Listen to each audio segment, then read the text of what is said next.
नमस्कार दोस्तों, मैं ASV चैनल में अजय सिंह आपका स्वागत करता हूं। दोस्तों, मुरैना के इस्लामपुरा में एक बहुत बड़ा हादसा हुआ दोस्तों। वहां पे एक धमाका हुआ, एक 2 मंजिला इमारत में। धमाके में 3 लोगों की मौत हुई दोस्तों। धमाका इतना जोरदार था कि जिस मकान में धमाका हुआ वो मकान तो पूरा जमींदोज हो गया, साथ में 4 आजू बाजू के मकान जो थे वो भी जमींदोज हो गए, यानी पूरी तरह से धराशायी हो गए। इतना बड़ा धमाका था कि 300 मीटर के अंदर मलबा जो है वो उड़ के गिरा। इतने बड़े हादसे आम लोगों के बीच में हो जाना और किसी को कानो कान भनक लगना प्रशासन को, ये एक बड़ा अपने लिए सोचनीय विषय है दोस्तों। दोस्तों हुआ क्या? दोस्तों हुआ ये कि 19 अक्टूबर शनिवार का दिन था। शनिवार को दिन में 12 बजे एक 2 मंजिला इमारत के अंदर जोरदार धमाका होता है।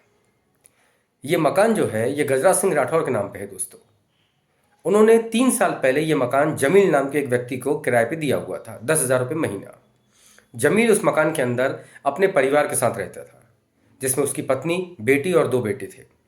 शनिवार के दिन जमील पिज़्ज़ा का ठेला लगाता है, वो ठेला लेके चला गया था। दोपहर में 12 सवा 12 बजे के बीच की बात है जब ज़ोरदार धमाका हुआ। इसमें धमाका इतना ज़ोरदार था दोस्तों कि पूरा मकान जो है वो टूट गया। उस मकान के मलबे में जमील की बीवी अंजुम और उसकी बेटी साहिबा, ये दोनों मलबे में दब के उनकी मौत हो गई। साथ ही साथ आजू बाजू के 4 मकान भी पूरी तरह से ध्वस्त हो गए, बिल्कुल कुछ नहीं बचा। अब जमील के 2 बेटे जो थे उस पर बड़ा सस्पेंस था कि ये भी शायद इसमें दब के मर गए, लेकिन शाम को जब वो लौटे तभी मालूम पड़ा कि वो दोनों बेचारे मामू के घर गए थे, जिसकी वजह से उनकी जान बच सकी। इतना बड़ा विस्फोट कैसे हुआ, सवाल ये उठता है। तो दोस्तों, जब जमील को हिरासत में लिया गया और जमील से पूछताछ की गई तो उसने बताया कि किचन के अंदर 2 सिलेंडर थे, एक भरा और एक खाली। ये भरे सिलेंडर के अंदर विस्फोट था। दोस्तों, आप जानते हैं कि सिलेंडर का विस्फोट इतना बड़ा नहीं होता कि 4-5 मकानों को उड़ा दे, वो एक मकान ठीक से नहीं उड़ा पाता। जब उससे और सख्ती की गई तब उसने बताया कि हम लोग घर में पटाखा बनाने का काम करते हैं और मेरे घर में 2 पेटी बारूद रखा हुआ था। 1.5 पेटी बारूद इसी बार का है और आधी पेटी बारूद जो था पिछली बार का था, तो इस तरीके से 2 पेटी बारूद था।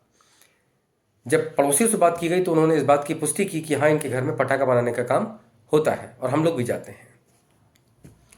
दोस्तों, ये तो गनीमत कहिए कि 2 पेटी बारूद था। अगर मान लीजिए और ज़्यादा होता तो मेरे ख्याल से उस चपेट में 10-15 मकान आ जाते। जानो माल को नुकसान, 3 लोग इस हादसे में मारे जा चुके हैं। एक तो जमील की बेटी, एक उसकी पत्नी और एक और महिला है, वो 3 लोग। दोस्तों, सवाल ये उठता है कि आखिर पटाखा जो बनाते हो आप, ये आबादी के बीच में क्यों बनता है? सरकार जब लाइसेंस इशू करती है तो उसमें सरकार को ये एक नियम जोड़ देना चाहिए कि भाई लाइसेंस हम आपको इसी शर्त पे देंगे कि आप पटाखा जो है आबादी से दूर बनाएंगे। कहीं शेड वेड लगा लीजिए आप और वहाँ से दूर लगाइए। यहाँ पे आपको पटाखा बनाने की आबादी में ज़रूरत नहीं है। इतना बारूद घर में रखने की क्या ज़रूरत थी भाई? किसने परमिशन दी? सरकार से परमिशन ली आपने? ये जो आपके चक्कर में 4 मकान और टूट गए, इनको कंपनसेशन कौन देगा? क्षतिपूर्ति इनकी कैसे होगी? उनका परिवार रातों को रोडों पे बिता रहा है।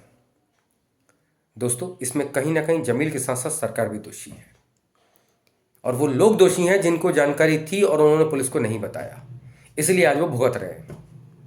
दोस्तों, जब आप इतना बड़ा काम कर रहे हैं और इतना गंभीर परिणाम वाला काम कर रहे हैं जो कि होने से आपको बहुत नुकसान हो सकता है, तो आपको एहतियात बरतना चाहिए। जो लोग भी पटाखा बनाने का लाइसेंस लेते हैं, सरकार को उनको शुद्ध शब्दों में समझा देना चाहिए कि लाइसेंस आपको इशू किया जा रहा है, लेकिन आप कहीं शेड बनाइए दूर आबादी से, जहाँ पे आबादी ना हो, ताकि कल को अगर कोई हादसा होता है तो उसमें जान और माल का नुकसान ना हो। दोस्तों, हम हर साल देखते हैं, हर साल पटाखा फैक्ट्री में आग लग गई, कहीं आबादी में पटाखा बन रहा था तो वहाँ पे ऐसा विस्फोट हुआ कि 10-12-20-25 लोग मर गए। अरे भाई, ये जो जान जा रही है ये कहाँ से आएगी वापस? जो करोड़ों रुपए की संपत्ति का नुकसान हो रहा है ये कहाँ से वापस आएगा? चलो संपत्ति तो ठीक है, फिर भी बन जाएगी, जो लोग मर रहे हैं इसका क्या? इसलिए दोस्तों, सरकार को इस पर सख्ती करना चाहिए और हर साल के हादसों को ध्यान में रखते हुए सरकार अब किसी को भी, नए व्यक्ति को जो लाइसेंस इशू कर रही है या जिन लोगों का रिन्यू कर रही है, उन लोगों को भी बोलना चाहिए कि आबादी के अंदर कहीं भी शहरी क्षेत्र के अंदर पटाखे नहीं बनाए जाएंगे। आपको पटाखे बनाने तो आबादी से बाहर जाइए, शेड लगा लीजिए, वहाँ पे आप पटाखे बनाइए, ताकि अगर गलती से भी कोई हादसा होता है तो उसकी चपेट में सिर्फ वो लोग आए जो वहाँ पे काम कर रहे हैं। आम आदमी इसका भुगतान ना भरे। वैसे तो कोशिश ये कीजिए कि कोई उसकी चपेट में ना आए, लेकिन फिर भी अगर ऐसा कुछ होता है तो उसका भुगतान आम लोगों को ना भरना पड़े, जो बेचारे इसके दोषी भी नहीं हैं। इससे जान और माल की भी रक्षा होगी, आम आदमी बच जाएगा। दीपावली का माहौल है, ऐसे कोई भी काम ना हो जिससे काली दीपावली हो जाए। हम लोग दीपावली खुशी के लिए मनाते हैं, काली दीपावली करने के लिए नहीं मनाते दोस्तों। आज के लिए बस इतना ही। कल एक नए विषय में मिलते हैं। बहुत बहुत धन्यवाद। भारत माता की जय। जय सिया राम।